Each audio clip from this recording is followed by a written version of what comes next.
So it's now 6:33, and I would like to welcome you to today's webinar. And it's the first of the migration webinar series we've been doing with Transform Europe since last year, since actually the whole coronavirus craziness started for all of us. Today, we will discussing with three excellent speakers, and I will now introduce you to myself, Transform Europe, and today's topic. My name is Katerina Anastasiou. I am a facilitator for Transform Europe. I'm based in Vienna, originally from Greece, and my focus topics are migration, militarization, and global strategy.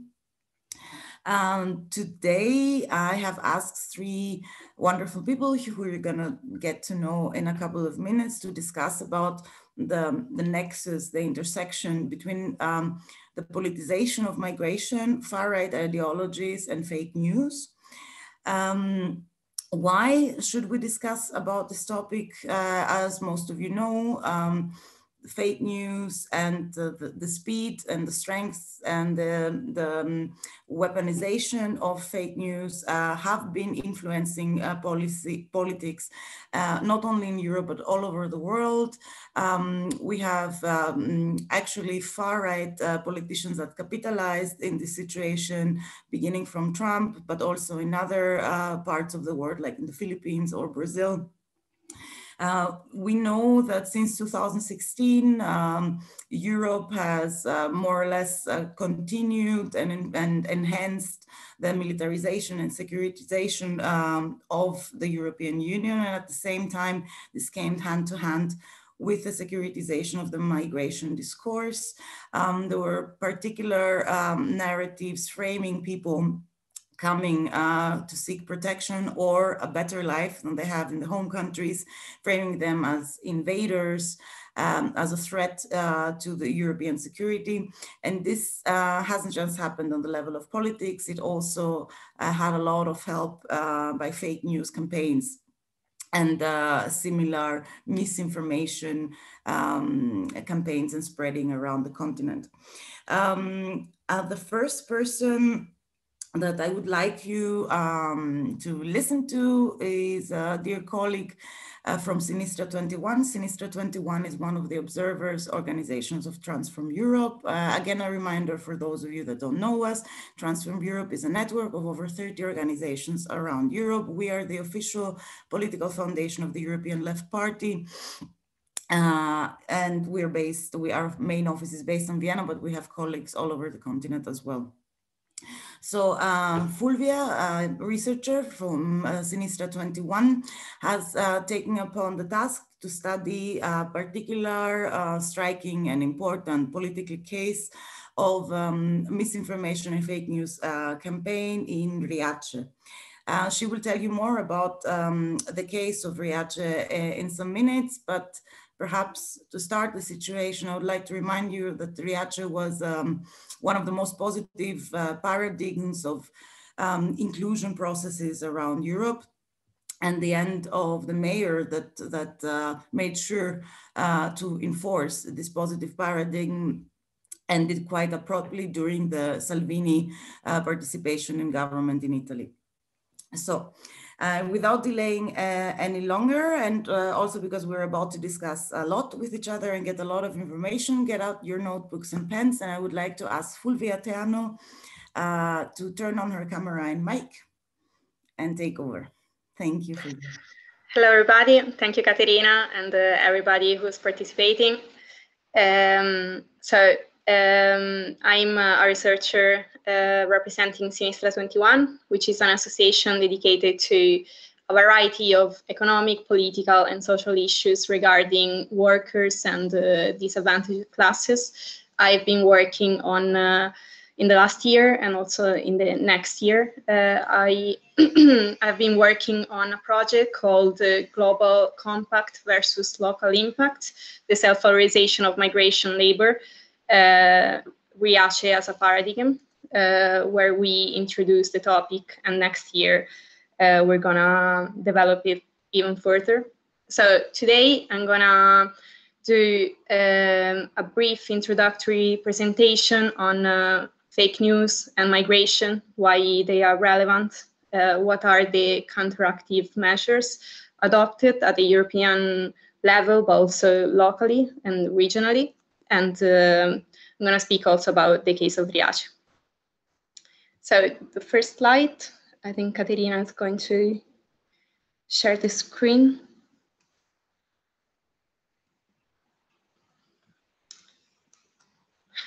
Great. So the discursive panorama in Europe proves to be very much characterized by disinformation, propaganda, manipulation. There are many ways to define fake news, false reporting, post-truth.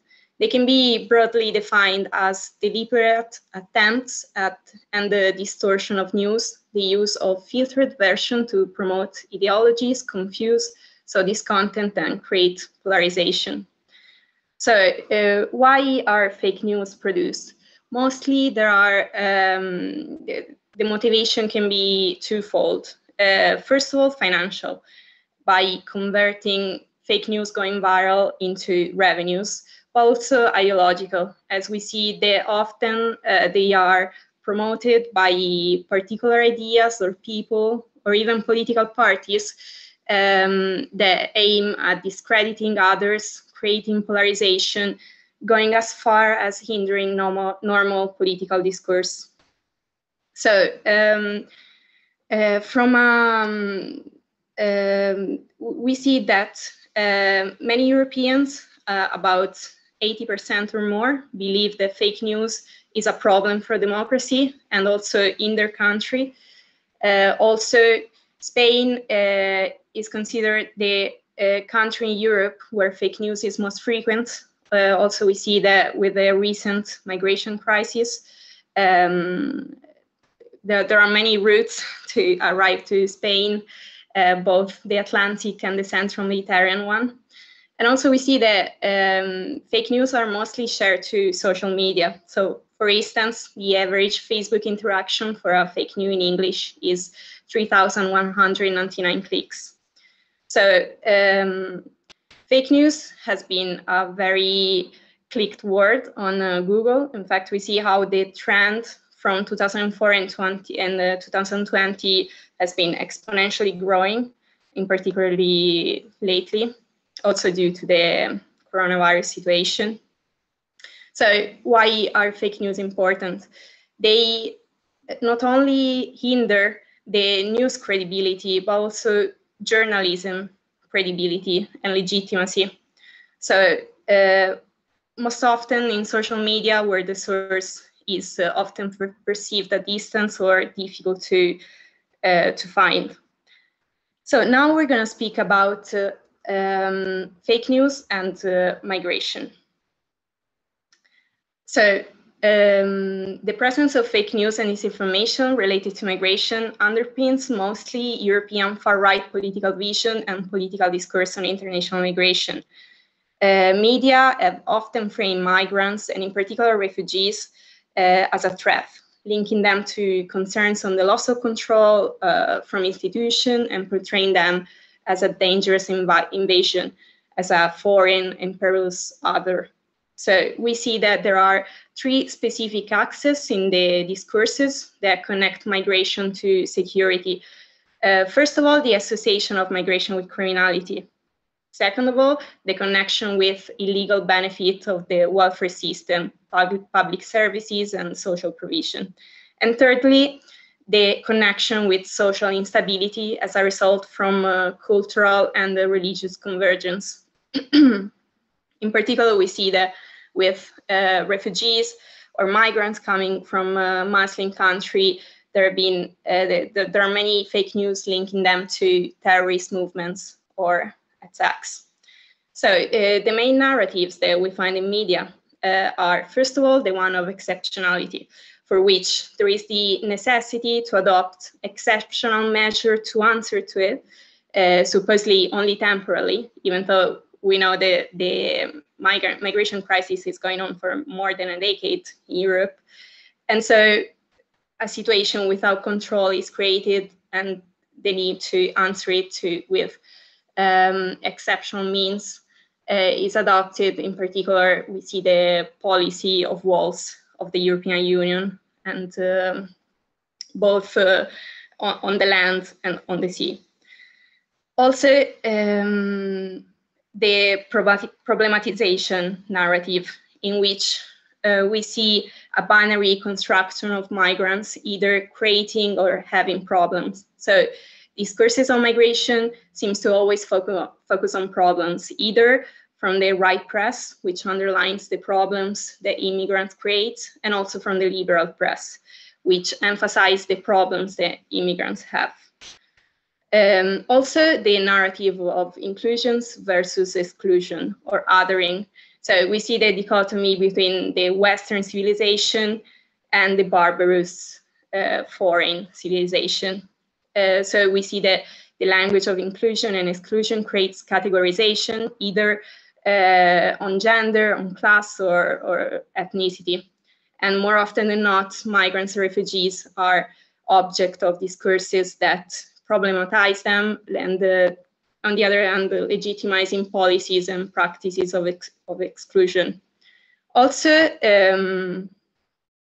bureaucratization, which is a narrative that basically migrants are understood as numbers rather than people, and political actors that have rights.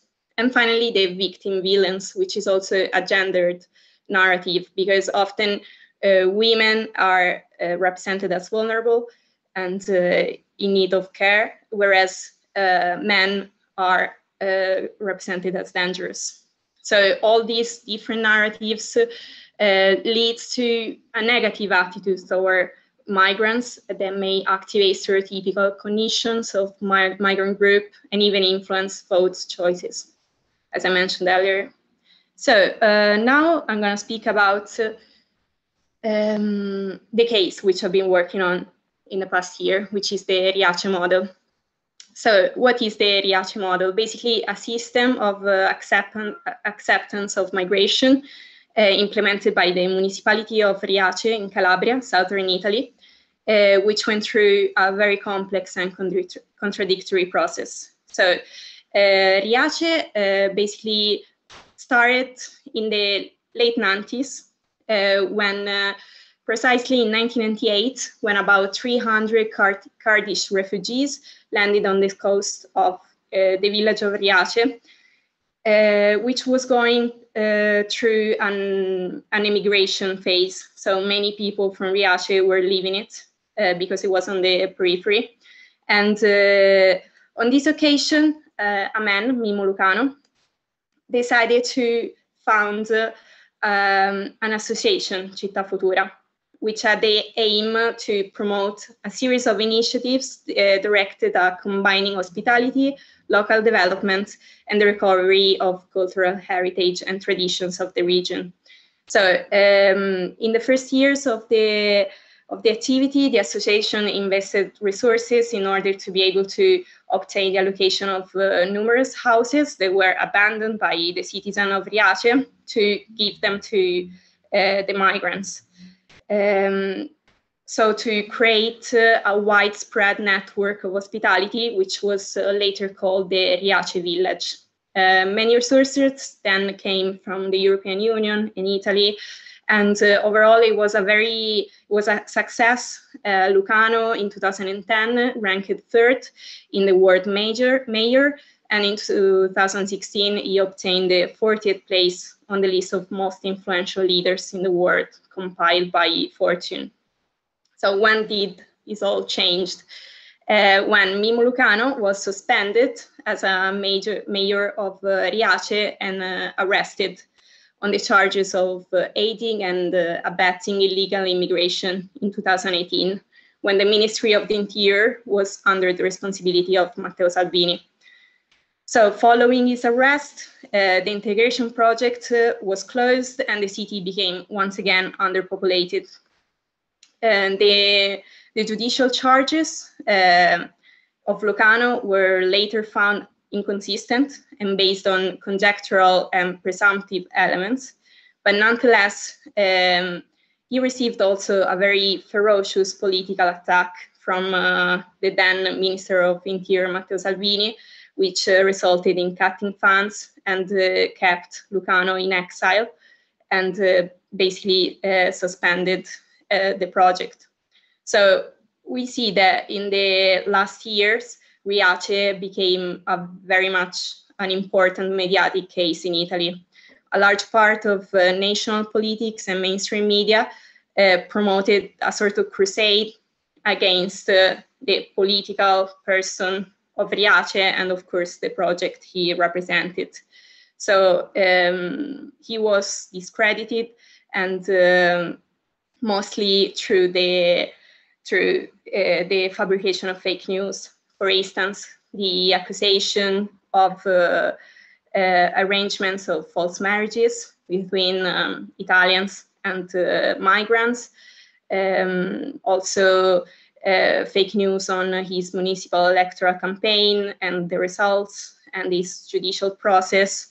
So basically, he was both discredited from a legal point of view, but also at a national point of view.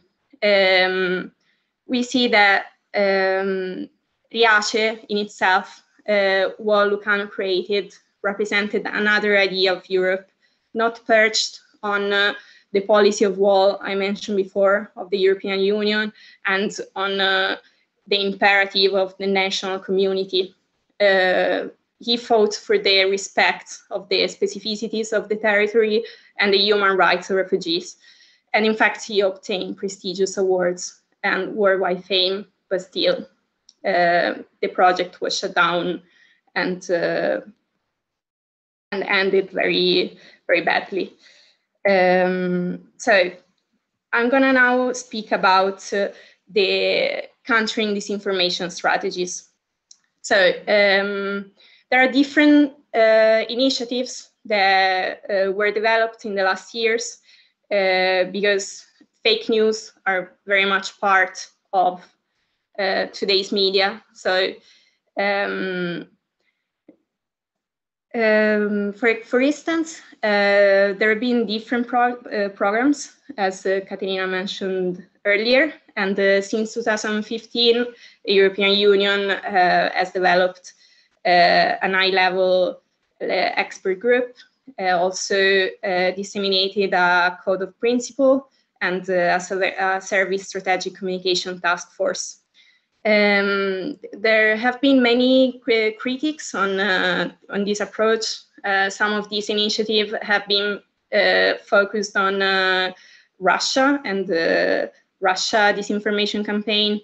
Also, many have said that they do not fully are not fully in proportion with the scale of the challenge, both in terms of the volume of disinformation being produced and the increasingly sophisticated technology being used to design and perpetrate disinformation campaign.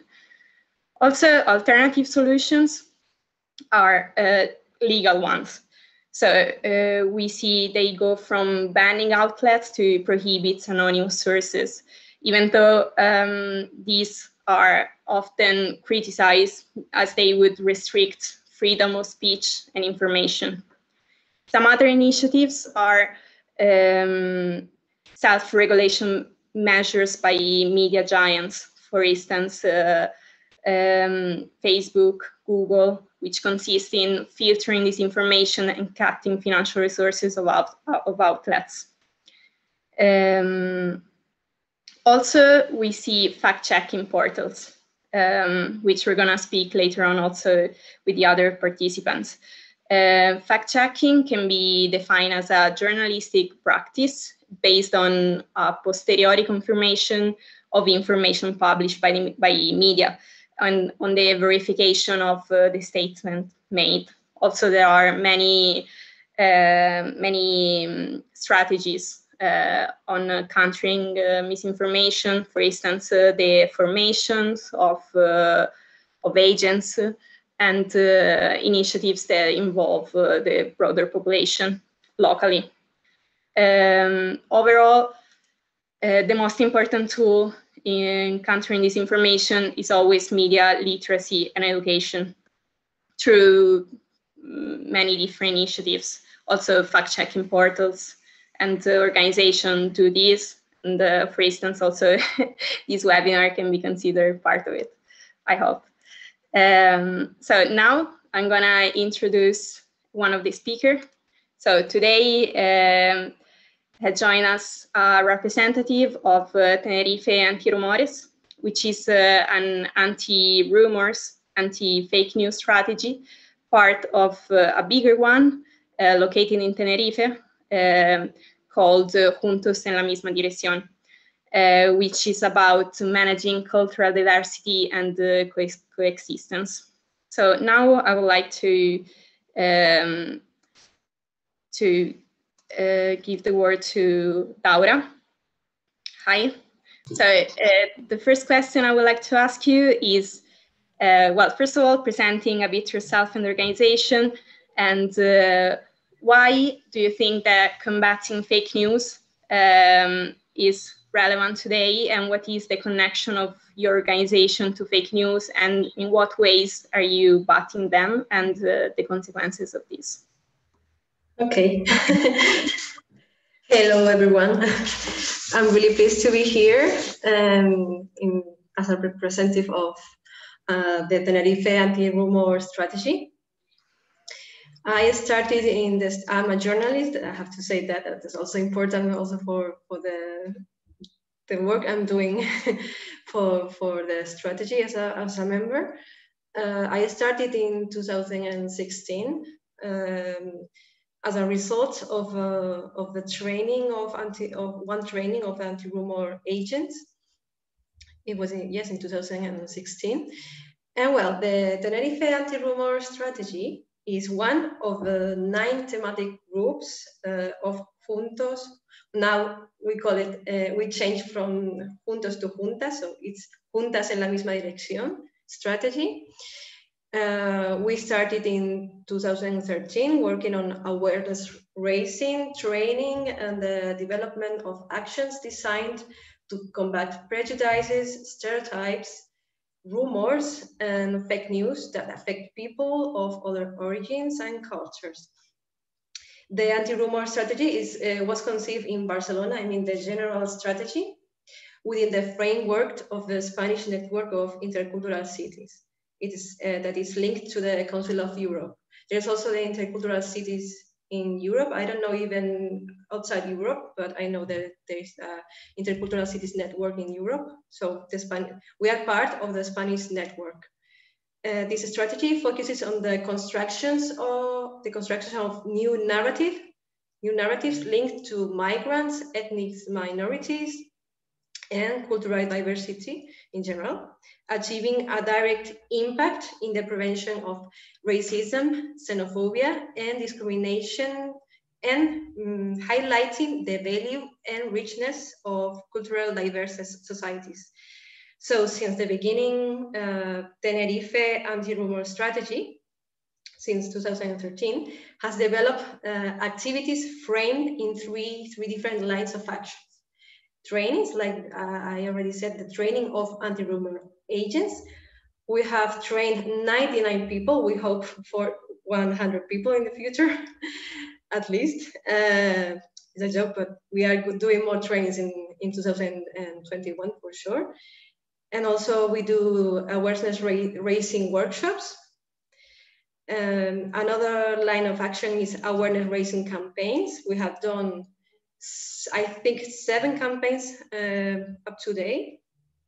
The last one was related to sharing tools to verify information. And the third line of action is the design, elaboration, and dissemination of materials that help to fulfill the group goals, like videos. And also we created a rumor roulette. It was like a game to face fake news. So the questions that you ask, well, for us, combating fake news and rumors is one of the main reasons to exist.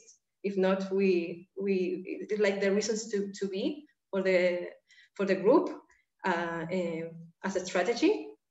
And as we said in one of our campaigns, virtual violence affects real people. Virtual violence affects real people, and the same happens with fake news. With the rise of social media, all this disinformation, of hoaxes travel very fast, and we assume that combating these rumors is our responsibility. Also, we know that disinformation affects people and damage the living together, and that's one of the goals of the strategy. And how the hoaxes and the fake news affect the living together and the coexistence of people in society.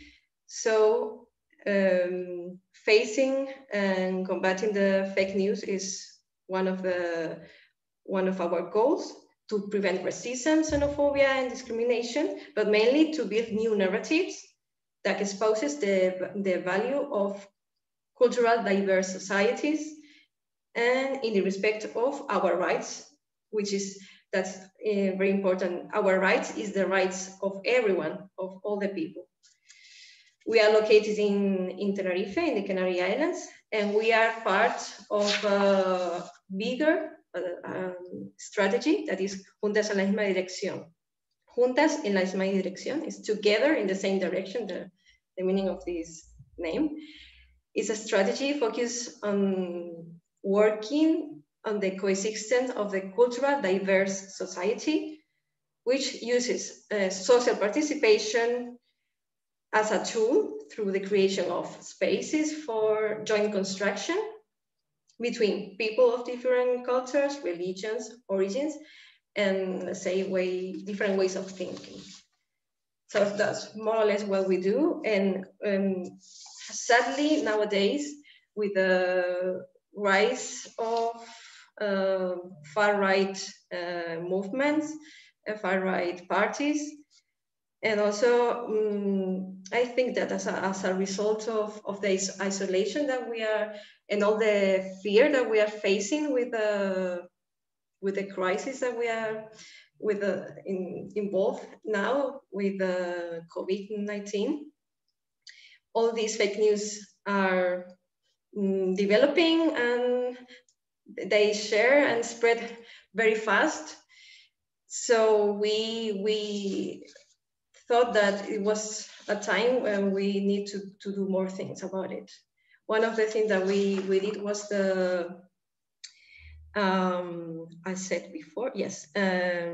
before, we developed a campaign called Juntas Verificamos, or Juntos Verificamos, Together We Verify, to share verification tools and advices to face fake news, rumors, and hoaxes.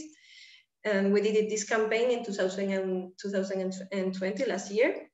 However, this campaign was online because we couldn't do it something in the street. We normally do campaigns in the street. However, we considered that this campaign was not enough.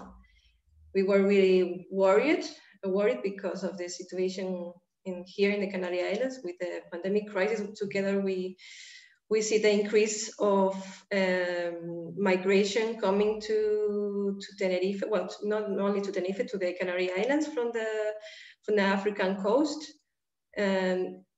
And with this increase of migration, more and more fake news and hoaxes appeared, and also caused an increase of xenophobic and racist narrative and actions, which led us to think about how Tenerife Antirrumores could do something about it to face it and to help society to face it. So apart from the campaign that I already mentioned to share verification tools, we also proposed two specific actions that were the anti-rumor keys to support journalistic work, which are guidelines for communication information about people from different cultures, origins, backgrounds, and so on. who have recently experienced this rejection and hatred, both on the internet and in the street. And we also want, with this document, to establish alliances and strengthening the informative work in Tenerife, also with the support of the Observatory of Migration of Tenerife, OBITEN. Apart from this guideline, we also created a database with the argumentation and the information necessary to counteract fake news, hoaxes, and rumors that circulate about people of diverse origins, focusing mainly on the island of Tenerife. But as you know, often we have common rumors and common fake news to the whole Canary Islands and the whole country. So we did with everything in this case. So that's what we are doing now. I hope I haven't talked too much.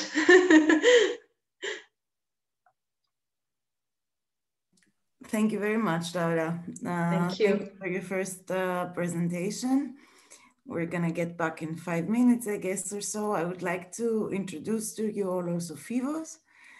He may also turn on his camera now. Fivos is, hi Fivos, is here with us representing the Disinfaux Collective with a very word, the meaning of the word, in Greece, trying to also understand the mixed intersections between far-right fake news and the impact it actually has on migration policies. Perhaps also this is an opportunity to tell you congratulations for your series on the case study of Lesbos, which is unfortunately for the rest of you only available in Greek, but perhaps we can get people motivated today to translate it and share it with the rest of the world as well. And Fivos, I would like to pass the floor to you to introduce the collective and your work, and also tell us about how you see it. You see migration, fake news, and all this complex intertwining in what you do. Thank you, Katerina, and thanks for the invitation in this webinar. And I would like also to thank, on behalf of the rest of the collective, everyone that is attending right now. So the Disinfaux Collective started actually within the pandemic. It was quite interesting, you know, while we are not able to do field research, we were able to collaborate remotely and to assemble this group of researchers and freelance journalists and content creators and 3D designers. So we are quite a diverse group. What we actually do is we try to investigate narratives of far-right and alt-right rhetoric. We are trying to investigate and debunk fake news from time to time, but our main focus is the far-right and the human rights violations in the borders and outside borders of Greece, also focusing on the Balkan route. What is interesting for us when it comes to fake news and the way we, let's say, got into fake news is not because we shared the specific interest in debunking them or investigating how they form. More we were led to it because of trying to investigate far-right actions and hate speech that transformed from narratives that were spread online to action on the street, like, you know, individuals that were discussing certain things that ended up on the street performing actions of violence that were racially motivated and were stirred up further hate speech. Some good news for you is that the investigation we did for Lesbos is going to be published in English very soon, hopefully within the next 2 weeks. But let me talk a bit about how the example of Lesbos actually instigated the dialogue within the team and led us to look into fake news and how they get created. Apart from the specificities of fake news as fake news in general, the Lesbos example is a place that everyone knows. Everyone knows there is Moria camp in Lesbos. Everyone knows that the Moria camp was burned and that people were further displaced after, you know, their arrival in Greece. And everyone also has seen the events of February and March 2020, where a decision by the government of Greece to send police, riot police in the island to suppress the local population that was rioting against the existence of the center in the island, of the detention center. So once the riot police was retrieved from the island, then what basically happened is that this anger and this violence that was being instigated had to be directed against someone. And fake news played a very important role, and all these narratives that also Fulvia mentioned before and Daura, like the anti-migration narratives that are reinforced. They are not created by fake news, at least in the case of Greece. They are being reinforced by them, and thus the certain amounts of the local population and certain groups that have been active in the recent years have directed their anger and their actions against migrants. In terms of what the Disinfaux Collective does, another very significant case that we worked on in Greece was the case on investigating whether the Greek state, published fake news on the day of the conviction of Golden Dawn as a criminal organization on the 7th of October, which shows how we approach the complex of media and the complex of information sharing in Greece in general. I think that the most important part in this was that there was a demonstration, there was a gathering outside the courts system of Athens, the court complex of Athens, thousands of people, and the Greek media, together with the representatives of the Greek government, managed to actually misinform the public on most notes, like checking most of the boxes. And this was also used later on within the COVID-19 rhetoric as to how the anti-fascist crowd that gathered outside could further spread the virus. So, in our case, using 3D design, we approached the space and we debunked certain aspects of how many people were there, and then by synchronizing video on a methodology that was widely used by Bellingcat and forensic architecture, we also proved that the excuse that the state used to attack the demonstration was false. And then we also had, and I think that also plays into the narratives and the fake news creation, we also had a response from the state publicly, not directed only against us, but against everyone that said that the crowd did not attack the police, but it was the police that attacked the crowd, where the state, the Greek police authorities published drone footage that also showed that there were no attacks against the police prior to the attacking against the demonstration. So we are in this interesting, I would dare it call it battleground when it comes to information, where we on the one hand have to fight against the narratives that are being created and disseminated by the far right, but at the same time we are living in a specific country, in a specific place, and in a specific, let's say, temporal scope that makes it even harder, and that is actually actively supporting the creation of fake news. I think that is enough as a small introduction from our side, and we can get more into the practical details of what we do and how we see our work later on into the discussion. Thank you very much. Phoebus, may I ask Fulvia and Daura also to turn on their cameras now as we will enter our discussion and try to be more interactive with each other. Fulvia and I, when we were discussing and designing the event today, more or less want to have a discussion among us, mostly among you three. And I would like to ask you to do something like this while we're talking, so I know you want to take the floor. Okay? A first question that I would like actually to address to all of you, we saw that, I mean, you do have we heard three different approaches, right? But nonetheless, all of you are in the Mediterranean space. To contribute to the discussion now, I can tell you how this works over here in Austria or even in Germany as well. The strategies behind fake news are more or less similar. We have the same models of criminal, attributing criminal identities to migrants, othering them, calling them invaders, danger for the women, and so on. But these are narrative already that here had reached into the mainstream political landscape. Like there are literally things you see on political and electoral posters as well. Like the most famous one I can think of was a poster of the AfD in the last German elections, where they had the picture of a pregnant woman, and on it was like, new Germans we make ourselves. Right. So, or I can remember there was an again, an anti-migration campaign with, women being raped by Black or brown people and so on. So my question is to you, in how far do you see these, let's say, narratives or framings being repeated in Europe? And do you think, for example, that after people reach Italy or reach Tenerife or reach Lesbos, this is also, I think, something that belongs to the discussions. How much does it actually affect their everyday lives?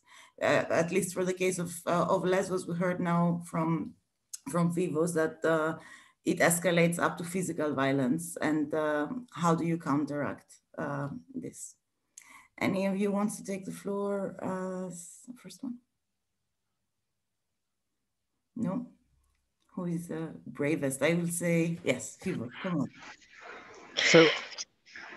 So as a very good example that can shed some light into what you just described, there's a very recent example, like literally 2 days ago, where students from the new Moria camp, or Mavrovuni as it's the new name, were supposed to participate in the local school, and suddenly through a series of posts on social media and through a series of news articles, there was this rumor that these are not children. And I will not really, just as a clarification from my side, I will not really go into the details as to would it be wrong whether they were like indeed 25 years old and wanted education. No, I'm just going to go through the facts, which is that parents allegedly gathered outside the school. And I say allegedly because one of the people that actually spoke against the inclusion of children from the asylum-seeking community in the school is not even a parent, and that is something that we are aware of. And they gathered and said that this is something that they should not allow. Children should not be allowed to get into the Greek school because they pose a threat to the Greek students. And obviously this raises concerns, because the main reason that the parents, or at least the reason they vocalized that they were against the inclusion of children in the school, was because these were not children. And they were basing this assumption not into hard evidence or data, or let's say any official communique from the government, but they were basing that into the pool of rhetoric that is being created in Lesbos, that means that everything that is foreign, that everything that is the other, is actually dangerous, poses a threat, even speaking about like COVID-19 and the potential for infection of the rest of the population. So I think that from our side, that would be a good example that speaks to that.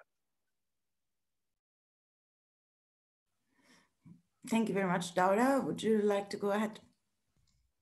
I can give you, I don't know how many examples.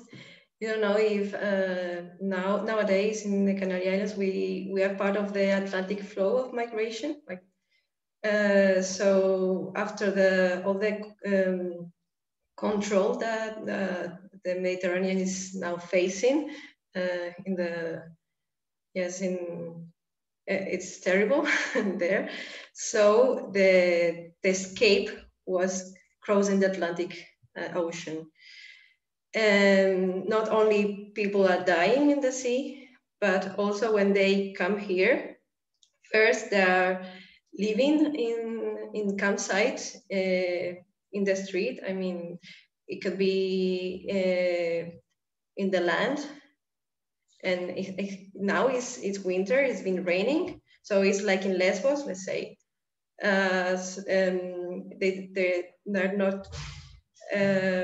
They're not living in respectful conditions, let's say. But not only that, they have to move people from there to the empty hotels that now we are, with the pandemic situation, we don't have tourism. So there are many hotels that are empty. So the Spanish government signed a petition, or signed a contract, let's say, with the hotels for people to get there temporarily, let's say. And the local governments of some local governments in the island of Gran Canaria, how can I say that? They were moving behind and talking with the hotels from one side, talking to the people of the towns there, and moving people to doing demonstrations in the street against the welcoming of migrants there in the municipalities. And little by little, the situation has been worse and worse. More people came to the port in one port in Gran Canaria. There were like 1,600 people there, when they were supposed to be up to 72 hours, 3 days there. Some people stayed there for weeks in those conditions with the pandemic, you know, everything at the same time. I can explain, but apart from that, so there were demonstrations against the migrants, and then people moved to other locations. Some people also have quit the hotels and these camps and these places where people are now living, because they don't like it. It's normal in the condition that way they are living, that they don't like it, and they're facing the reaction of the people on the street. People are gathering together and going after them, and they are filming videos saying they are going to kill migrants. So this is the situation nowadays. And later, because most of the migrants are located in Gran Canaria, it's another island, some I think it was 2,000 people this week are coming to Tenerife. So on Monday, there was, it was not on Monday, it was on Friday, last Friday. We had like a storm here. It was really rainy, and we have 5 degrees without heating. And they were moving from Gran Canaria to Tenerife to one of these camps, and with everything, with the water and everything outside the camps. And they didn't want to leave the bus, the transportation that take them there. You know, people in social media were saying that they are not grateful for the living condition that we are giving them, like we are making them a favor, and these kind of things. It's terrible. I don't know, it's terrible. So we are now facing a situation really problematic, because not because of the migration, it's the conditions of the camps and of the places where they are living. Also the political response to this, how they are facing the situation, how they are acting or not acting at all. Not only Spain, I mean Europe in general, because they are using the Canary Islands as Lesbos in the past, and Lampedusa and other islands, like they were prisons in the barriers of Europe. So yes, that's it. Thank you, Daura. Thank you. So now I would like to ask you if you have any experience with fake news campaigns specifically, and if do you campaign against them? And also if you find out if there were real accounts behind them or not? Whoever wants to go first. I mean, I could share some insights, and we have a set of paradoxes. I mean, the benefit system that we already mentioned is one of the most amazing paradoxes that we face, and I will have to use this story that I think many of you have heard around, which is how, you know, people that have succeeded in applying for asylum, or even asylum seekers, are actually getting huge amounts of money just because they're asylum seekers, which leads sometimes to, like, there is a sense of absurdity even on some of these claims. And I'm going to use this as an example. So I think that when it comes to fake news in Greece, at least, the biggest campaign is everyday life, if that makes sense. How do we correspond and how do we communicate with people on an everyday basis is really important. And I think that I cannot stress enough how important it is to engage sometimes and point out the absurdity of certain claims. You know, when you meet like a taxi driver and he says, oh, you know, these people that come from Africa, they get 2,000 euros for free and they also get to work. And I'm like, would you work if you had 2,000 euros given to you every month without a reason? I wouldn't. So the absurdity that we see sometimes in these claims is an interesting thing. And I think that this is like part of the everyday campaign. On the other hand, when it comes to social media right now, at least in Greece, we live in a very dangerous time. And this is not about censorship, though censorship is actually a debate. And I think we are going to talk about it later on. But it takes literally 2 or 3 seconds for you or for me to make an absurd claim on Twitter. And it might take a researcher, as you're more than aware, it might take a researcher like a month to find the data to say that, no, this is not true. Because if I go online and say that, you know, XYZ person gets 2,000 euros just because they are, I need, as a researcher, to debunk this. I will need to go into a public database. I would need to go into other sources and say that, no, they are not. They get X amount, which is not 2,000, or they don't get any amount at all.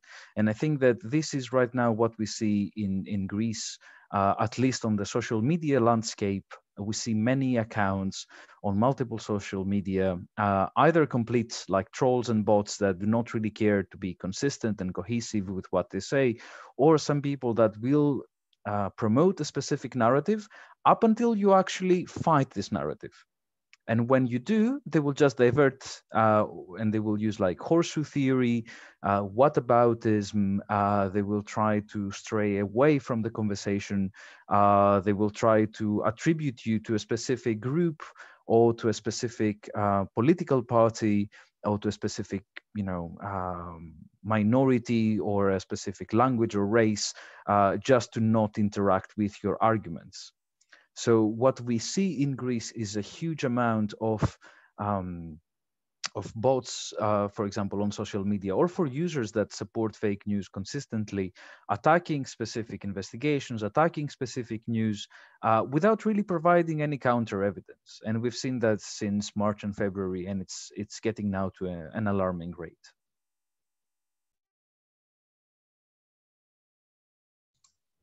It's not really different from the things in how things are going on in Spain. It's really the same. The far right movement, the far right parties are investing a lot of money.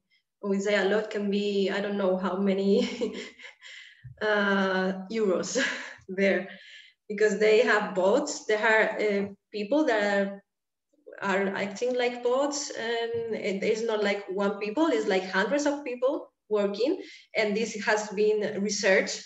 People have talked to the press and then expressed what they have done for this movement, for these parties.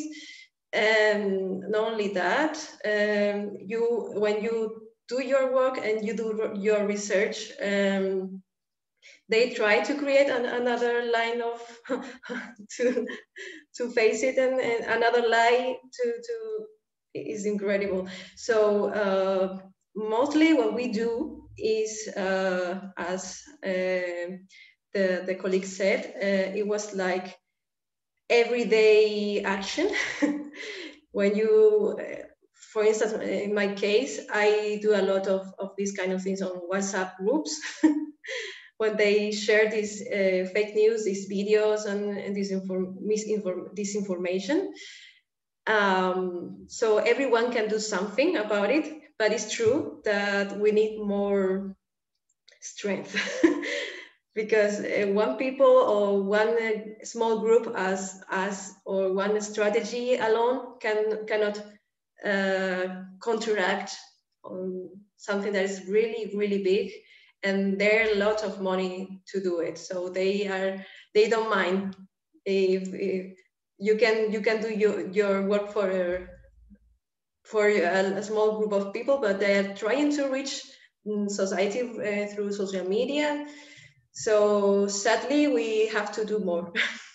We can start with our friends, with our families, but still we have to do more.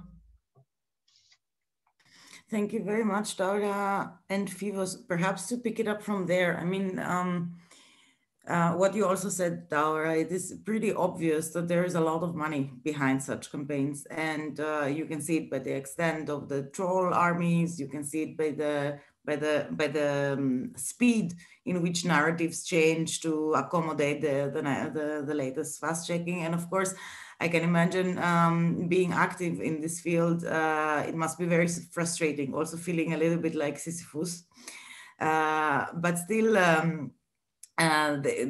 This is not stopping, no? And one of the, at least here, and I guess it's the same there, one of the typical things you get to hear if you're sympathetic towards refugees and you're working for them to have their rights, I don't know, whether it's monitoring now fake news or actively monitoring the border, for example, is that you're paid by Soros, and if you work in an NGO, you get, I don't know, 3,000 euro salary a month and so on. So I guess this kind of accusation is present. I can see it by your smile, Daura. I guess in Greece it's also the same, and pretty much in Italy it's the same. So the question is now, how do we get out of this vicious cycle? On the one hand, we know fake news are weaponized in order to push for more aggressive anti-migration policies. And on the other hand, we are accused of being the ones getting the money on our bank accounts, no? And at the same time, here in Austria in particular, the anti-migration narrative and the COVID anti-vaccination narrative are now coming together, also in many social media accounts of that relevance, but also in a physical form. For example, here in my flat, we had on the same day the flyer of the identitarian and the anti-vaccination flyer in the same set, no? And you actually do have a lot of demonstrations in the German-speaking space against the corona dictatorship. And what you see actually there is like a physical presence of what you see in social media with fake news. You have a lot of crazy narratives at the same time. So the question to all of you is, how is it going on there? Do you see this kind of new mixture between anti-vax, anti-science, anti-migration mixing up? And how do you respond to the you're getting paid by Soros narrative in what you do? How do you defend yourselves on that? Maybe Fulvia, you would like also to add to this point, no?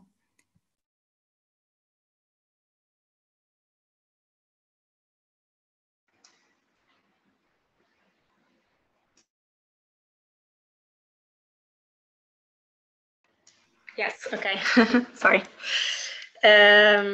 So yeah, in Italy, also, I think in 2015, there was a big campaign on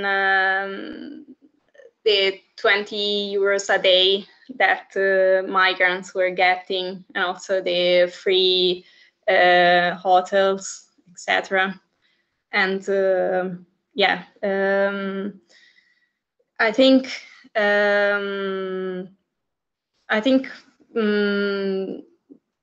the best strategy overall, of course, would be like also reaching, I think, the certain kind of audience, because there are already people that kind of are already aware of what is going on with fake news and also the initiatives to counteract them. Whereas there are other people who are not aware at all. So I think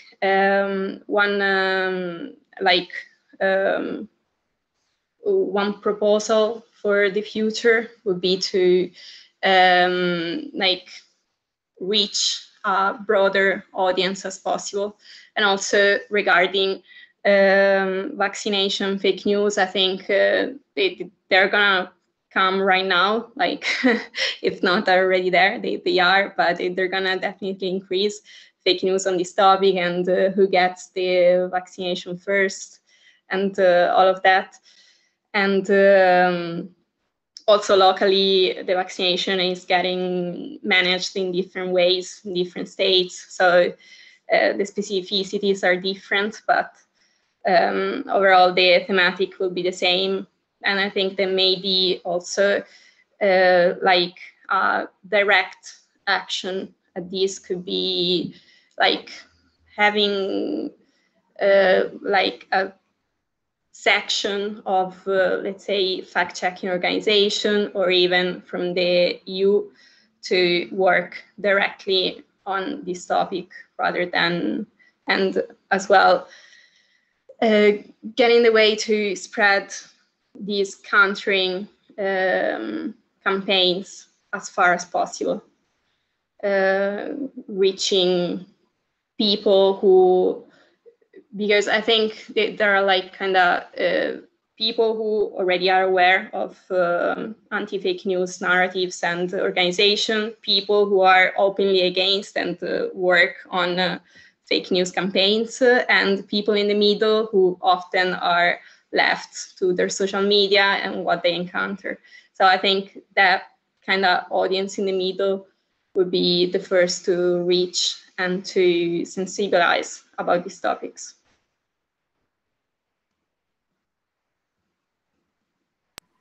Vivo, and then Daura.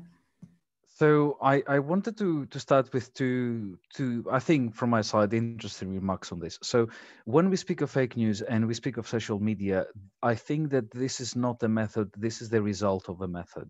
So what we encounter as fake news spreading in social media is like the last line on a certain, last point on a certain line of rhetoric that then stirs up new discussions. And the reason I'm saying that is because for me the problem is not how you control fake news only, like this is the reactionary, this is the reactive part, but what do you do on the proactive? What do you do and how do you establish a culture of verification of information? And verification of information does not need to be connected to a specific political spectrum, to a specific political ideology, to religion, or to a race, or to a certain educational level. Though I have to say here that this is something in regards of self-criticism and how, for example, scholars and journalists have been treating information in the last years. Sometimes we see that instead of bridging the gap and make things more cohesive and comprehensive to the public, sometimes we actually do the opposite. Now, so this is one remark. The second thing that I wanted to say regards social media, which is less of an answer, but more of a contemplation as to how social media work, is that banning and censoring, while on the one hand helps minimize sometimes certain narratives, on the other hand, it leads to this paradox of people being further deplatformed and then seeking other avenues and then further getting enclosed into this sphere of misinformation. So, for example, if I have, let's say, 20 people on my Facebook that I interact with daily, and then I get banned, and some of these people were from my school, were from my work, and I get banned because I spread fake news, then when I come back, I will not really get back to these people that might give me options to see posts and news and shares from their everyday life and maybe different opinions. I will add again, first and foremost, the people that share my ideology. And if my ideology is on the right, and if my ideology is on the hate side of things, then I will keep on interacting with these people, not with the people that provide me an alternative. So this is to say that the way that fake news are created and disseminated in social media and the way they get spread to the public is a very is a very diverse, let's say, concept. It's not, there's not a linear somebody says something, it gets picked up. It seems like it does, but all these all the fake news narratives or conspiracy theories have an epistemology and have a historicity behind them. So anti-vaxxing is not a new thing with coronavirus. It just gets a new form, one would say, and that's a pun intended. It mutates to fit the COVID-19 narrative. It's not a new thing in Greece. And same would go for chemtrails. And I will give you just a small example to end on this. Yesterday, there was a fire in Athens. The state did not inform the public about this fire. The Greek authorities, the civil protection, did not send, let's say, an urgent SMS to explain why almost half of the mainland is, at least even for a second, without electricity. Less than an hour after, people started spreading fake news that would go from chemtrails to QAnon to reptilians and to the hollow earth conspiracy theory within less than a night's time. And again, this is where someone, if there was a culture of verification and a culture of transparency from the side of the authorities themselves, if they would come and say, look, there was a problem, you know what, we didn't really do our job in doing service and maintenance on that specific subunit of the electricity company, and then, yes, it blew up. We take responsibility. Then this would also silence many of these fake news and many of these rhetorics that get revolved around it.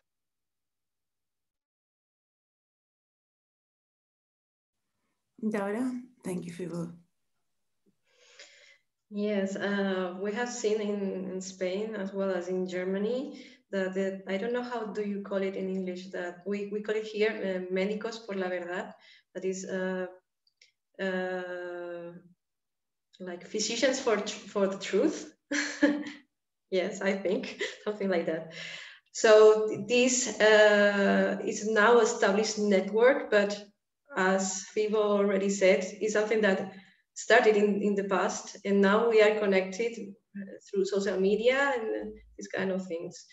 So it's getting more difficult to face it, but also what we do now is we train. We do some workshops at schools, at high schools. Now everything have to be online, or mainly online. Sometimes it's physically impossible, but we still do that, because if people know the techniques or the tools that are really easy to find, to identify something that is false, fake news or an hoax, something, as these tools are really at hand, everyone can do it, can use it. So we work with young people, but also we have worked with different kind of organizations. And little by little, we do more. And we do these kind of things, webinars, and using this space for that, we will reach more people, even people that are not sensibilized with this kind of topics. Our goal is reaching the people who are not sensibilized. This is our goal, but mostly we reach people that are closer to us, and then little by little, like when you talk to people in the ear, like that, is the way that the things are working. We have some hope, but we have to do it faster. Let's say. But please take care of yourselves as well. We all forget self-care when we're involved with all this very, very bad stuff. And also that when we talk with to people that are now facing the effects of the situation of the COVID-19, and they are unemployed and they are facing difficulties. So we are not telling them that they don't have the right to feel like that. Only that they have to focus on other people, or not on the migrants, but facing these things in a different way. So first we have to recognize that they're feeling bad and why, and it's fair to feel like that. But at the same time, work with people to you have to acknowledge them, but at the same time working with them to see that migrants are not the problem. So migrants are facing the same problems that people are facing, because poverty came before migrants came. If not, they are not coming here. So this is kind of thing that I think that can work in this case. Yeah, so it's easy to make them the political scapegoat for any situation, really. So I have one question always regarding the pandemic. If the COVID situation had an impact on your organization, in the sense, in the quantity of fake news or quality, and also at the organizational basis, if something changed, if you adapted in a different way to, and maybe found a different resources, or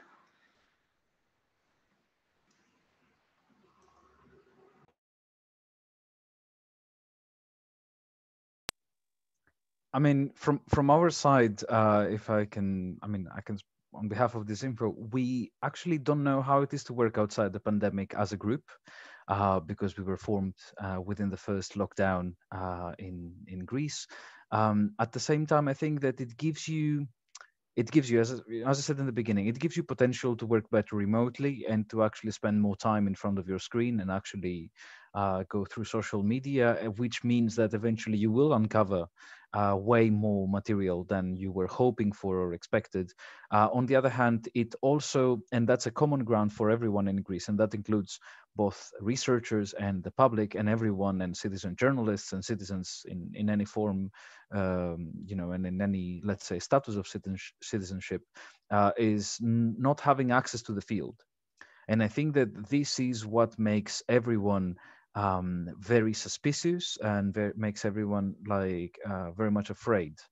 And not only that, but even within the limited amount of access that people have to certain events, now there is an active approach from the side of the Greek authorities, at least for the case of Greece, to actually minimize that.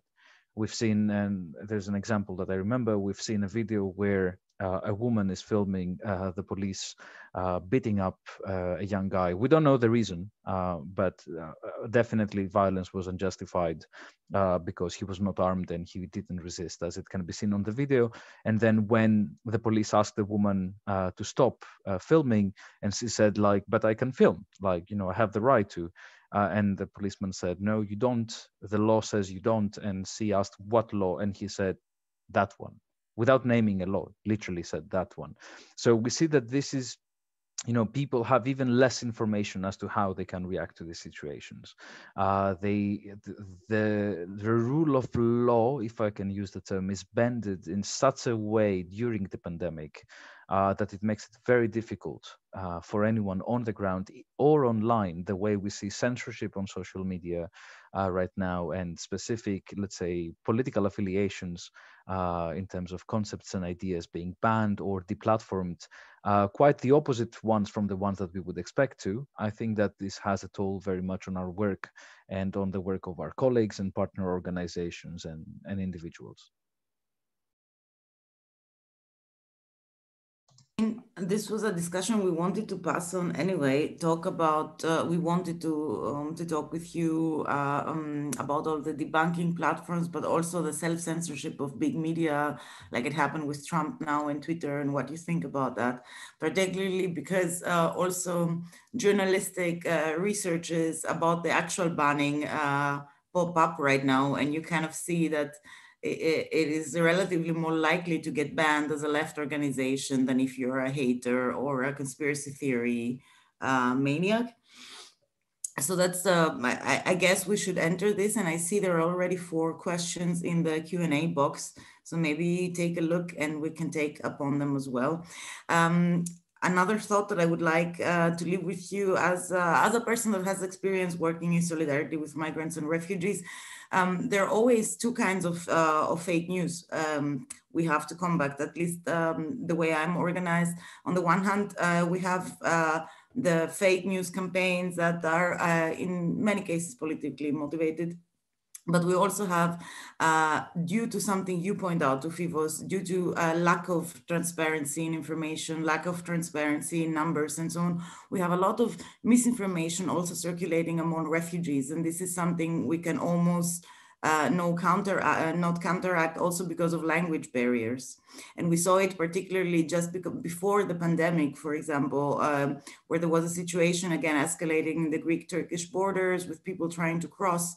And the European Union sending military, von der Leyen flying over with a helicopter, people being actually shot at the border, unarmed.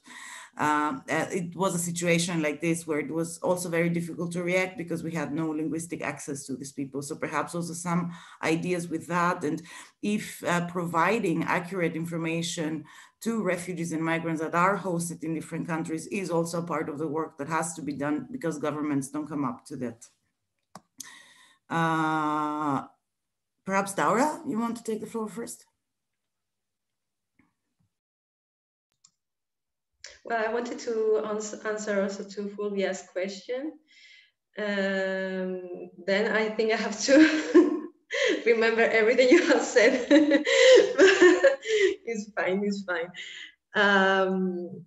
We have to adapt all our present program, because we work on different programs. We first think about the ideas and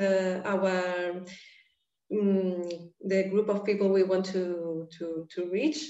So in this case, we have different activities, like a roundtable with Muslim women to talk about their experience, how they're facing reaction in the street and these kind of things, how they're facing also fake news. And we have to postpone it until the present. And then we hope that in 2020 we will have the space to do it. But most of the activities have to move from the actual to online to the present to online activities, and it has made everything more difficult. Also, the campaign to share tools to verify information was only online, so we cannot measure really how many people we are reaching, and at least not in the same way that before. So it's more difficult now than before to reach people. But at the same time, we have also the opportunity to use the internet and to do training and webinars like this one. And they are open to everyone, and open to discussion, open to dialogue and to a real interaction. And we have talked to people that are living in other islands, living in Spain, living abroad, many experts that we thought they were far from our yes. So we have the opportunity to do this, facing also the difficulties of the present situation. And if you can remind me the question, please.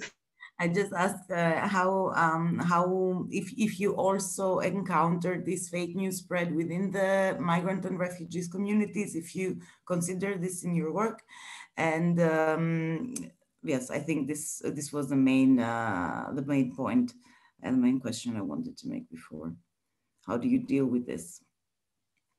You said already, I mean, you organized roundtables with people that are coming themselves. But this is something, as I understand, that is not as easy to organize now under the pandemic conditions, or? No, it's not easy because, well, when everything started with the lockdown, people were facing difficulties too because many people lost their jobs. They have informal jobs. They don't have real contractors. So migrants here in Tenerife organize themselves to help other migrants and also to help not only migrants, to help all the society that are facing difficulties, economic difficulties. They couldn't buy food and any kind of difficulties. And now, and after that, they started to also to organize some webinars and some spaces to talk and to deal with different themes, to different topics. So it has been an opportunity for them to do so, and also as they were linked to Juntas en la Misma Dirección strategy. Juntas en la Misma Dirección is it belongs or is promoted by the Department of Employment, Socioeconomic Development and External Action of the island government of the government of Tenerife, and also the University of La Laguna, the local university. So they can use this network, this huge network, this institutional network, to also to reach more people. It is also official. So in this case, it can be helpful. I mean, the fact that we are working online, it's helping people to reach in, to having the space and the voice that they couldn't have before, or we didn't give them before, let's say. And it has been really beautiful to see that all the work that it has been done during 2020, and it has not been planned. Everything was like everyday work. Yes. I don't know if you have answered the question, but I hope so.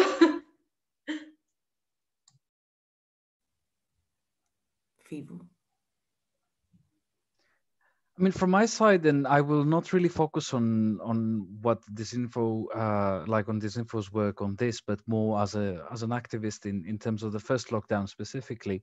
There was this very weird situation on the first side of the pandemic where, and for the people from Greece that are watching us, there is like this phrase that we say that people sometimes have to like sniff their fingernails to find information. Like this is what was actually going on with migrants on the streets and with asylum seekers. There was this situation where they didn't have information.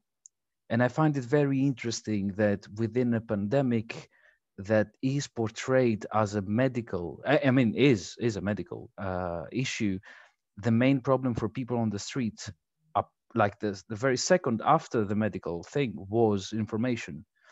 It was actually very difficult for volunteers and for solidarity actors to actually go on the street on the first instance, because there was no an approval from the side of the state to do so. But then even if they would go out, people would not understand the context of the pandemic.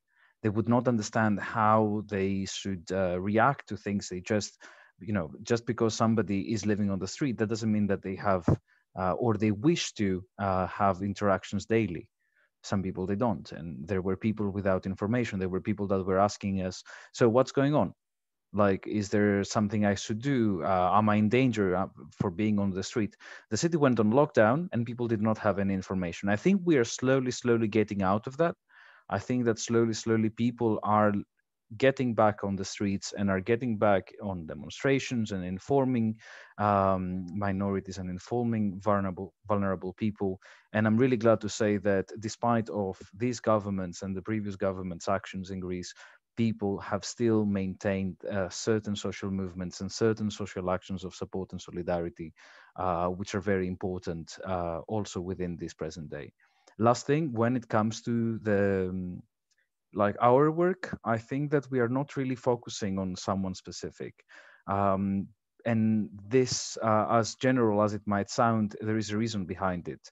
I want to be able, and I think that I speak on behalf of the team when I say that, be able to share information and be judged for it and be criticized and be able, like, I'm very happy if somebody comes to our work and say, oh, you did a mistake there, and we would be very happy to discuss this. And I think that this is, again, the very cultural verification that I spoke of before, which especially in light of COVID becomes even more important.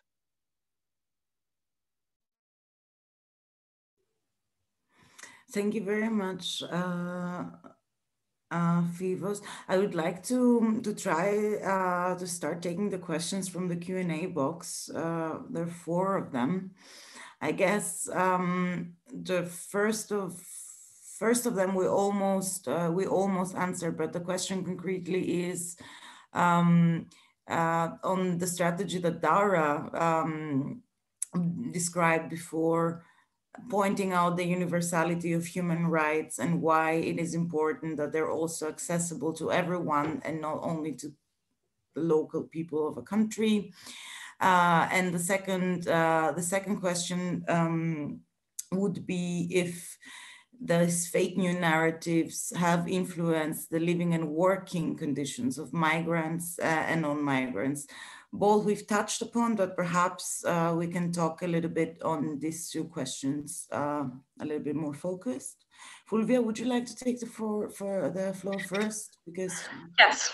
So, for instance, a big part of the project of Riace that I spoke of before was giving migrants a working condition. There were specific, let's say, offices, even mechanical ones, for them to dive into and explore, and there was also more manufacturing than anything else, very practical, and there was also a system of monetary system, let's say, to not use euros but rather created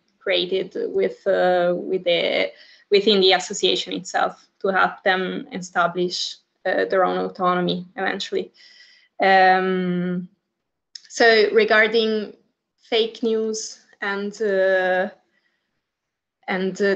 fake news narrative and work, I believe that there is a big also gender dimension of fake news, and it certainly influences also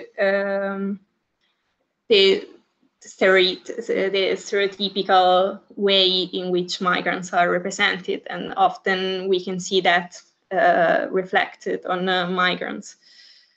For instance, let's say in the case of Lucano, he was accused of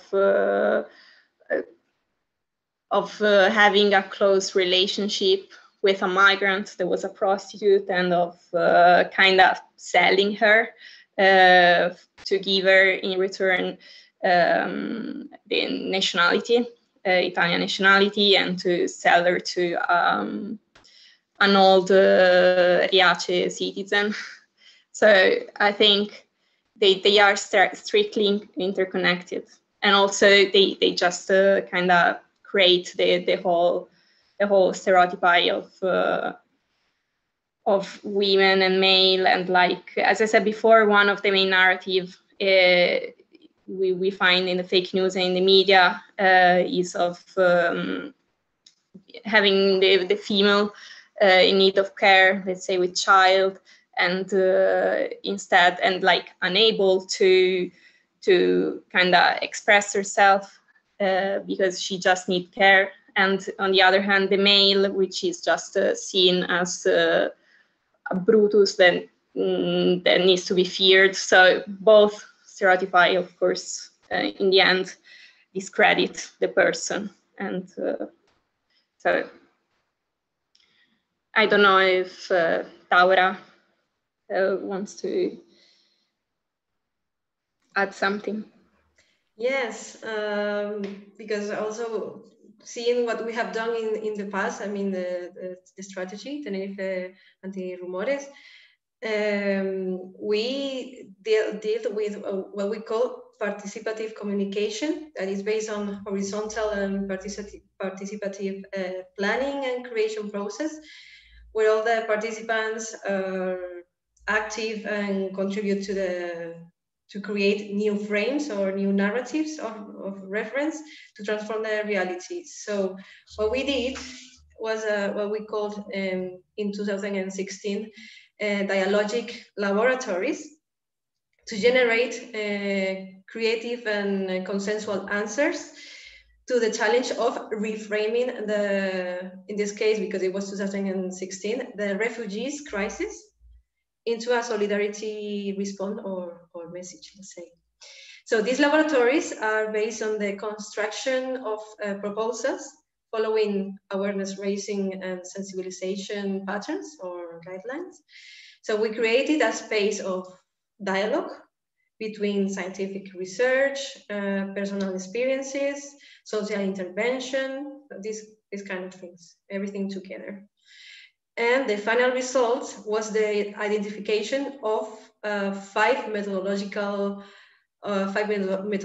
keys to design anti-racist communicative strategies, what we call the 5 R's. When we translated that into English, it's not 5 R's, but anyway. So the first one is redefine. That is changing the focus based normally on the securitization of the securitization of the narrative, based on the idea that migrants are a threat. Also, they are criminals, and also as I think Fulvia explained very well before, the conception of otherness, we versus they, as we are not all the same, but they are different, you know. So the idea of redefining is we show the suffering, but we don't use it as a spectacle. We give keys to understand the context, the causes of and the conflict around the forced migration, and we make visible the active role and capacities of the refugees and the success stories, positive stories of inclusion, welcoming, and of course, showing the positive impact of migrations. There's one, redefine. The second one is reframe. Not only given a counter-argument, but also reframing the problem.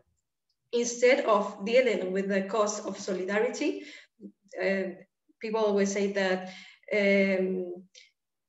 welcoming migrants or refugees is very expensive, but really the cost here, we talk about the cost of the indifference.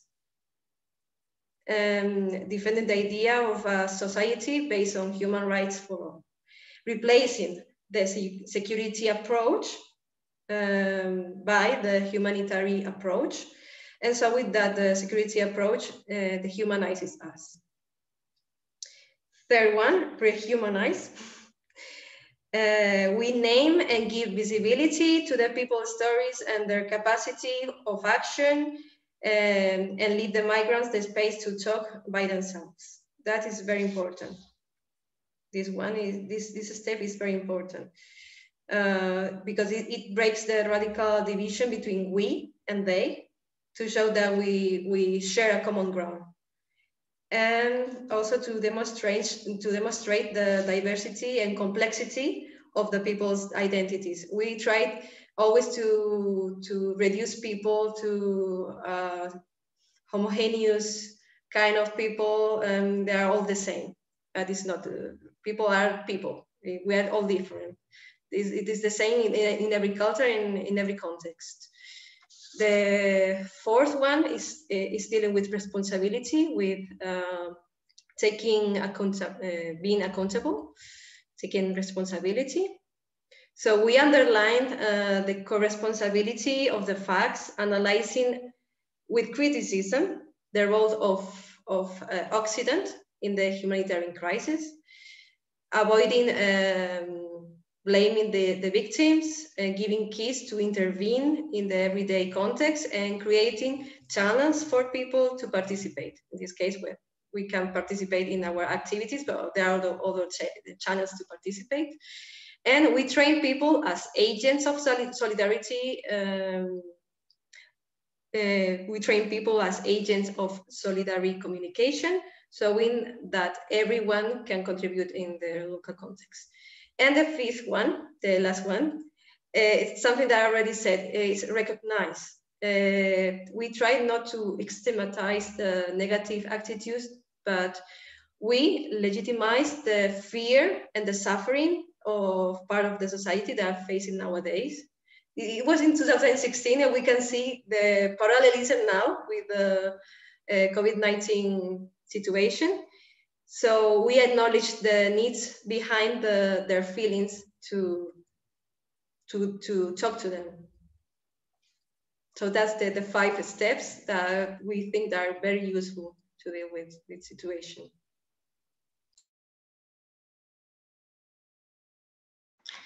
Can I ask you about the methodology you use in the laboratories? You do. Ah, okay. I already said that it was a dialogic laboratories. Yes, like the specific methodology. Yes. That you use. And in this case, well, I was part of, in 2016, I was part of training for anti-rumors agents. So we shared this knowledge with people that were doing the training, and also try to create a campaign based on these 5 steps. But mainly when we started doing with that, the basis is dialogue, talking to people. Okay, so like participative of like yes, the open, broader. Yes, open and participative. Everyone can join us. And Filos, would you like to add also something? Yeah, from our side, I think in terms of methodologies and how do we would utilize certain methods to do our work, I think that I would go one step further and say that there is an issue that even though we can create this culture of verification, this is not always relevant to all people, even though it should be accessible by all people at all times, but it's not. And I will give you the example of the new camp in Lesbos. So there is allegations that the camp is contaminated by lead. The recent research, even by the Greek authorities, shows that there are indeed at least concerning levels of lead contamination on the site, if not, quite high. And this is not translated even by watchdogs or by relevant actors or by journalists. This is not translated to the languages that the people that are imprisoned in the camp speak. And I think that this is one extra step that we need to consider sometimes, especially for us, since we are not yet organizing seminars on the field.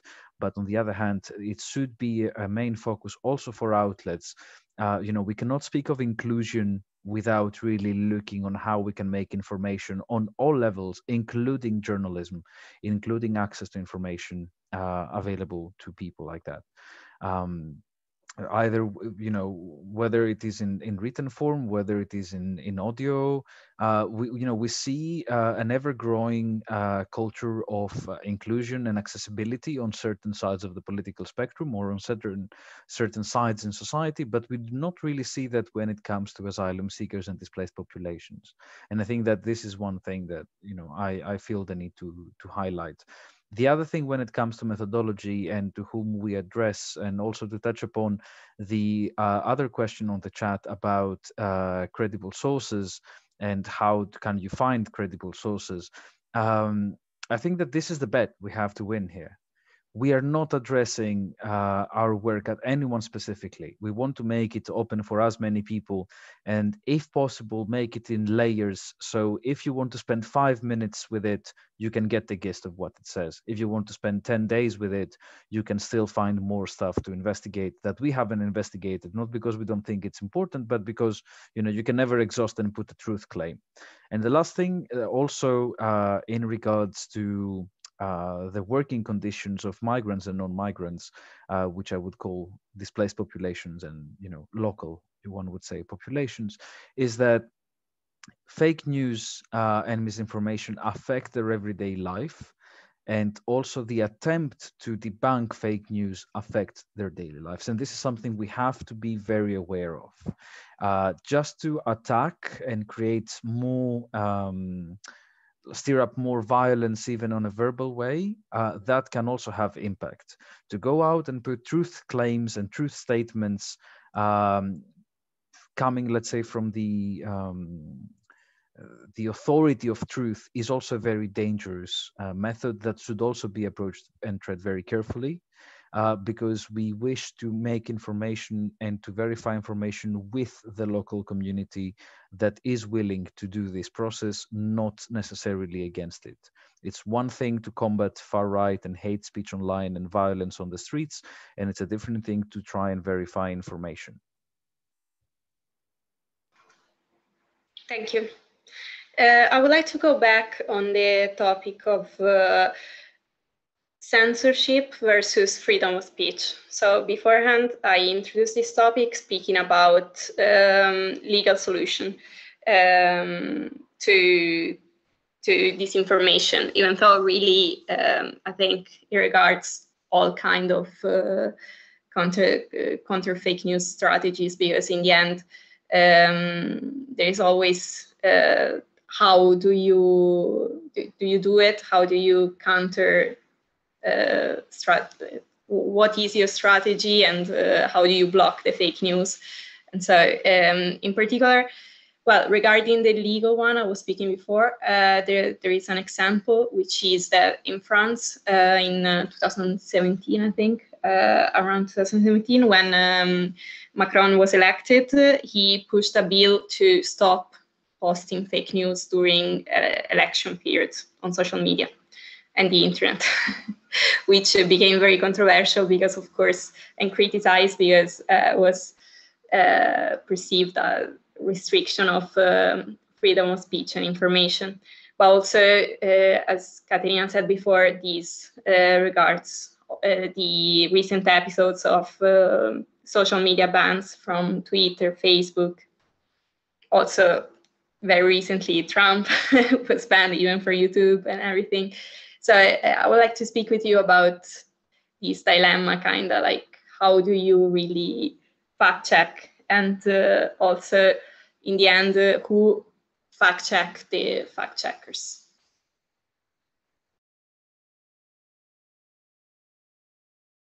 I mean, for example, I think we could start with you, Fivos. Yes, you have also the Greek hoaxes. Perhaps it will be interesting for our audience, this fact checker dilemma as well.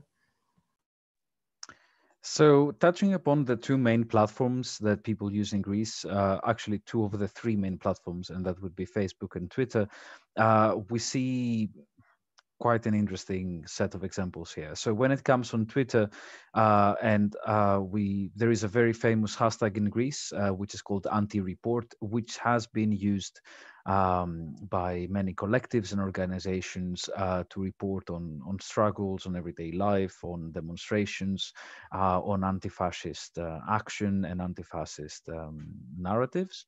And we saw recently that some of the people that were posting, some of the collectives that were posting on this hashtag were shadow banned. And for those of you that are not yet aware with what shadow ban is, that means that Twitter does not suspend your account, but actually hides it from search results.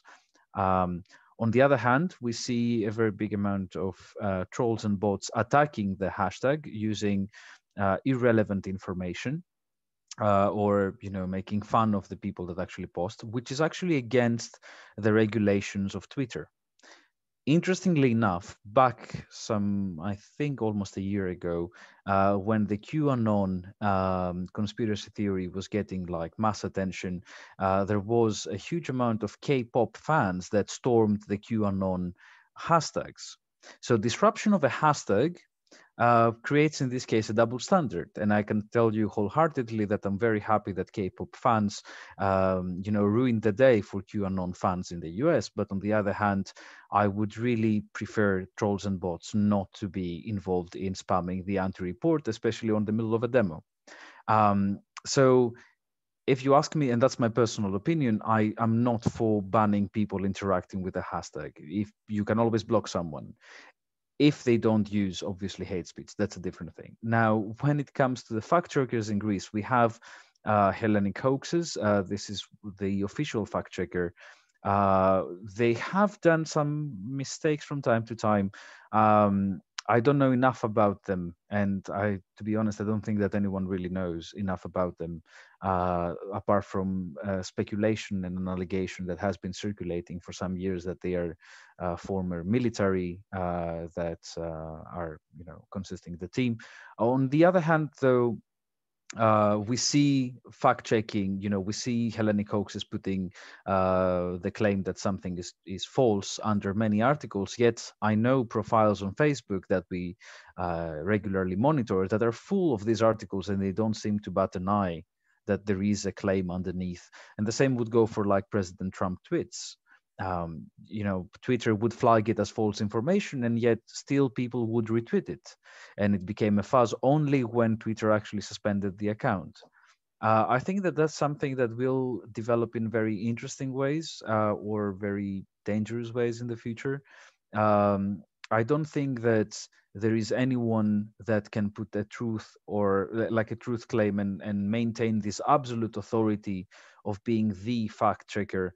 And I think that especially when fact checkers are interacting with the government or any authority, this is where it actually becomes tricky, and it has the potential to actually stir specific discussions and to create, and that's, I think, is the most dangerous side, to actually influence policy. The Greek police, for example, recently acted or wishes to act as a fact checker by saying that because of the spread of fake news from demonstrations, hinting also to the fact that police brutality is actually fake news in many cases, like there is no police brutality in Greece. That's what they say to the public. So for this reason, they will get or they will invite journalists in a protected and safe space in demonstration to report from there. So be able to be fed specific information, maybe. So again, fact checking comes, in all kinds and forms, and I think that it's important for us to keep an eye out and also do our own verification, regardless of what Hellenic Hoaxes or any other fact checker out there would say. Thank you very much, Fivos. Daura,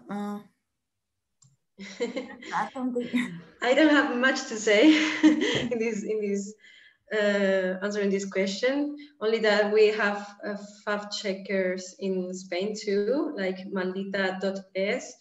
Also, the Spanish TV has a verification service, and also another, I think it's F News, also have a verification service. So in many cases, as Fibo already said, we can use their information. I actually use it for the fake news are affecting the Canary Islands and the migrants in the Canary Islands.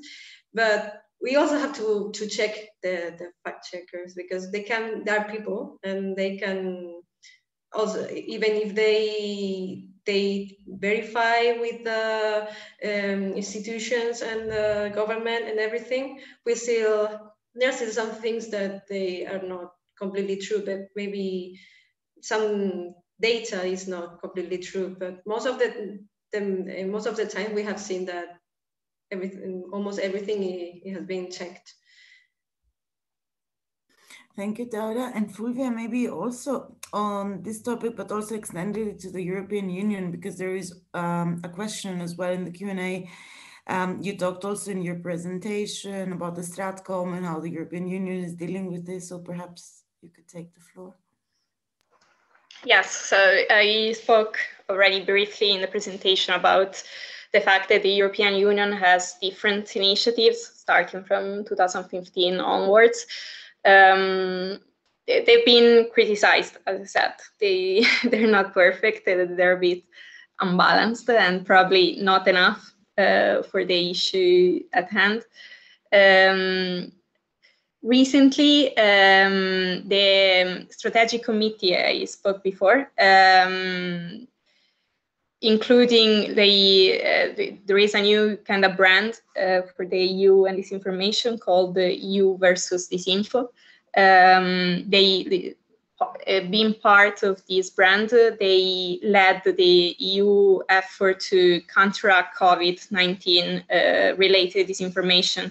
So they became this campaign became a cross-institutional policy priority, which included intervention from the EAS and the European Agency for Law Enforcement Cooperation, so Europol, and also political leadership across the EU and member states. And this is not the first time that the European made countering disinformation, but still it's the first time that it kind of made it one of the principal objectives of the policy. So in the past, must be said, the EU has been focusing mostly on the Balkans, on the Eastern Balkans, so Ukraine, and also the chemical weapons attack in Salisbury and Russia. But still, let's say, yeah, there are continuing efforts, and they're also continuously looking for new people to join the team, and so it's developing. It's in course. It's still making me politically uncomfortable that this task is in the same agency that is governing Frontex. Yes, in fact it is. I mean, the policy of wall I was speaking before, it's all European. So, and there are many walls, physical, also in the Balkans, and then even technological with the fingerprinting and also maritime. Yes, but still. Some effort is there. But you mentioned technology. I see we are actually speaking almost 2 hours. The time passed very, very fast. There is still one question we haven't answered, but I guess it would be easy to do so. And there's one question I would like to ask. So I'll try both. Take your notes. The last question from the Q&A box is whether or not there is technology that you use in your work and could be useful in tracking disinformation and debunking faster. Perhaps you have some tips. And apart from that, I would like to ask you if you see this the fight for the right to be informed in a truthful way. If this is something we could and should campaign internationally, because at least in my thought, it is obvious that there's too many similarities in this local misinformation campaigns for them to be randomly similar, you know? And I guess you have frequently the situation of small, local, solidarious, open-minded communities that want to counteract, but their opponent is internationally connected and super powerful. So how could we transnationally react as well? And would it be worth it, for example, to have another webinar like that and discuss this in the coming future? And I guess, Vivos, I would give the floor to you. So in regards to the first question, I think that one very useful tool, especially for groups and organizations and collectives such as ours to work with this, is keeping track of it.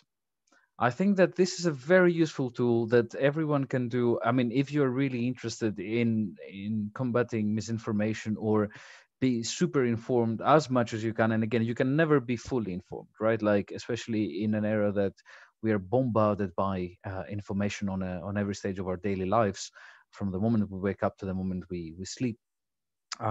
It's very difficult to be fully informed, but it's very interesting, and so that's something that we usually do, is to actually keep track of these narratives if you find them, and put a note there. Like when you see, for example, as I said before, anti-vaxxing, you can go back into the 90s, and you can even find some people mentioning it, and then all the way to 2010, where there was like a bigger amount of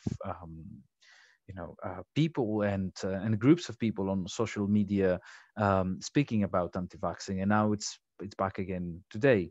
If you go back to group posts from 2010, you will still see people speaking about almost the same things we're talking today, changing only the relevant points that would make these theories or these fake news or disinformation connected to today's world.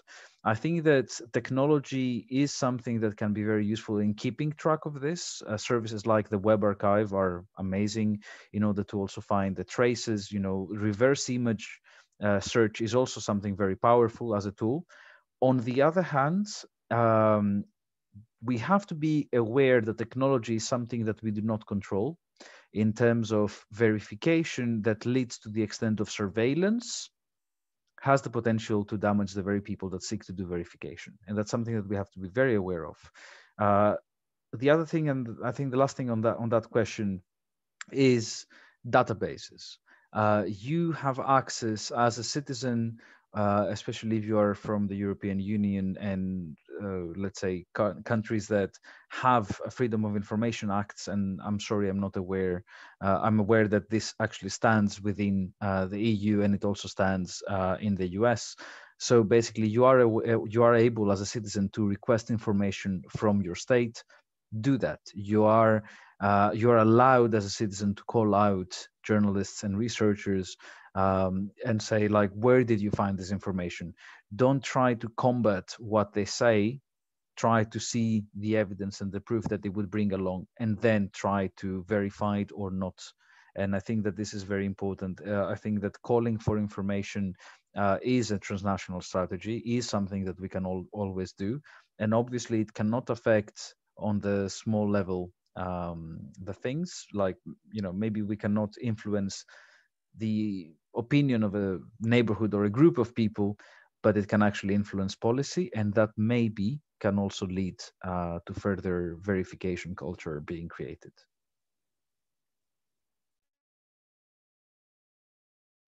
Thank you very much. Daura, yes. Well, in the campaign that I already shared before about verification, sharing verification tools and different advices, we actually share some clues, some hints there. First of all is the headings. We say that we should not rely only on the headings. Sometimes they are trying to be they are trying to call for attention, and as you know, there's also this phenomenon that's called clickbait, and not all the information is in the headings. So you have to go to the news, not only the heading. What else? The images and the videos. It's also important to do the, Fibo said, the reverse search. In the case of images, is very easy to do it. You can take one picture and use it, go to the internet and do the reverse search. And also the people who set the information. In some media, or even if sometimes we don't know who did the information, sometimes it's hidden, or in the audios that we share by WhatsApp, there are people who say, I work for this organization, I work here, but they don't share their identity. So please don't rely on this kind of information if they don't have the full information, and do your own research. And if you doubt, don't share it, please. The place, in videos or images, you can check also where the things happen, and you can look for the context in the buildings that are around, and also the weather. How was the weather that day? You can research everything on the internet. So if you want to check, you have the tools to check it. And also, we try to say that you should rely on official sources. And if you don't rely on official sources, then there's also other sources that can be reliable, but rely on the experts, rely on the administration data, and of course, as Fibo said, the statistics and all the information that it's already on your local government has this information. The Spanish information, for instance, has also the website where you can look for statistics and numbers, real figures. And also in the European Union, they have this information. And try not to be biased by your own ideas, and try to always go beyond your ideas, because mostly we try to only rely on the things that we agree on, and we don't look for more information. Mm-hmm. It's more or less the things that Fibo already said, but there are tools that we really can use. Thank you very much, Daura, also for the important sum up now. Fulvia, any thoughts? On the methodologies, but I'm not, I don't work for a fact-checking organization, but I did some research on that. I think, well, for a kind of basic layer, you can do yourself, like you're not helpless in searching for fake news. Also, there are sites that have been approved, and I mean, there are some bases you can trust, but there are some instances in which I think really you need to find a way. Like, I know, for example, in Spain, there are different organizations that you can contact with a news that you want to check, and they will do it. So I think in some occasion there is the need for an expert, and it's an actual job, and you need actual technologies to be able to verify the news that are not accessible to the everyday person that doesn't work in the sector. I think it's a very interesting area, and it's an actual job with people with engineering degrees.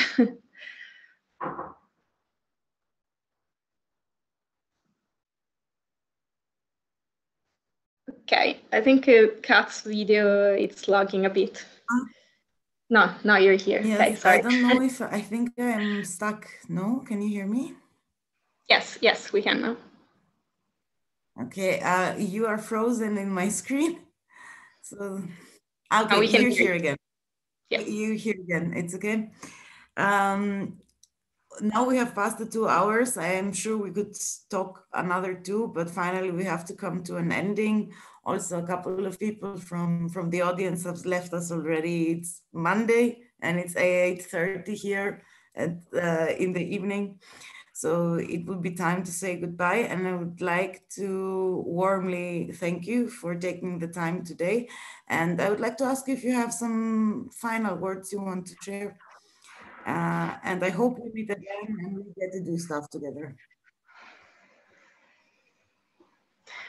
I would like to say thanks to Kat and to Transform Europe and to Sinistra 21. It was a great occasion to meet, and also a very, very interesting topic, which I've been following for a couple of years now. And it's very fascinating and ever developing. So thank you all. From our side as well, I'd like to thank you, Kat, and thanks everyone for participating or watching this. And I think that unfortunately it's not a subject that will go out of fashion anytime soon. So we will be here, we will be talking about it, and yeah, from our side, thanks again.